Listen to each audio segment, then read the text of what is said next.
Assalomu alaykum. 2026-yilning birinchi choragi davomida ijro.gov.uz ijro intizomi idoralararo yagona elektron tizimida Aloqabankka yuklatilgan topshiriqlarning bajarilishi hamda 2026-yilning ikkinchi choragida ijro etilishi belgilangan topshiriqlar bo'yicha quyidagilarni ma'lum qilamiz. O'zbekiston Respublikasi Prezidentining 2025-yil 25-iyuldagi 117-son davlat organlari va tashkilotlarida ijro intizomini yanada mustahkamlashning qo'shimcha chora-tadbirlari to'g'risidagi farmoniga muvofiq 2025-yil 1-oktyabrdan boshlab davlat organlari va tashkilotlar rahbarlari tomonidan qonunchilik hujjatlari ijrosi yuzasidan har chorakda jamoatchilikka ochiq hisobot taqdim etish amaliyoti joriy etilgan. Mazkur talablar doirasida Aloqabank tomonidan ijro intizomini ta'minlash borasida tizimli ishlar amalga oshirilmoqda. 2026-yil 1-yanvardan 30-martga qadar bo'lgan davrda bankka O'zbekiston Respublikasi Prezidentining jami 88 ta hujjati doirasida 173 topshiriq yuklatilgan bo'lib, ularning barchasi belgilangan muddatlarda va to'liq ijro etilgan holda nazoratdan olindi. Xususan, mazkur topshiriqlarning 33 tasi farmon, 91 tasi qaror, 1 tasi farmoyish hamda 48 tasi yig'ilish bayonlari hissasiga to'g'ri keladi. Topshiriqlarning 81 tasida bank asosiy ijrochi sifatida belgilangan bo'lib, bu uning davlat boshqaruv tizimidagi faol institutsional ishtirokini ko'rsatadi. Taqqoslama tahlillarga ko'ra 2025-yil 1-choragida bankka jami 69 topshiriq yuklatilgan bo'lsa, 2026-yil 1-choragida mazkur ko'rsatkich 173 taga yetgan, ya'ni topshiriqlar hajmi 2,5 barobarga oshgan.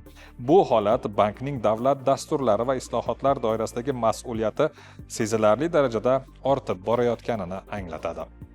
Shu bilan birga 2024-25-yillar kesimida ham topshiriqlar sonida yuqori o'sish sur'atlari kuzatilgani mazkur tendensiyaning barqarorligini tasdiqlaydi.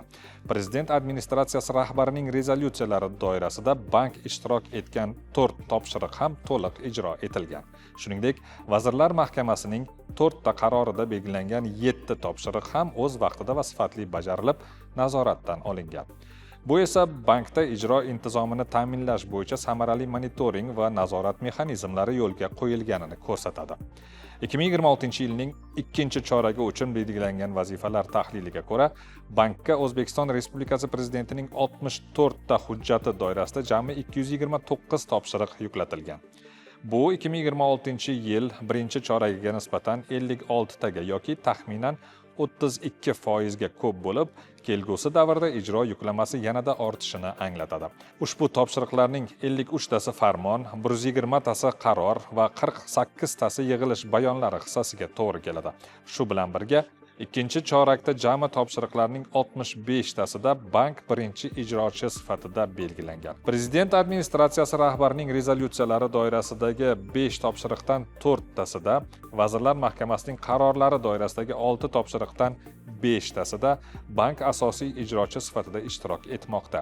Bu esa bankning davlat qarorlarini amalga oshirishdagi mas'uliyati va roli yuqori darajada ekanligini ko'rsatadi. Yuqoridagi tahlillardan kelib chiqib, quyidagilarni xulosa qilish mumkin.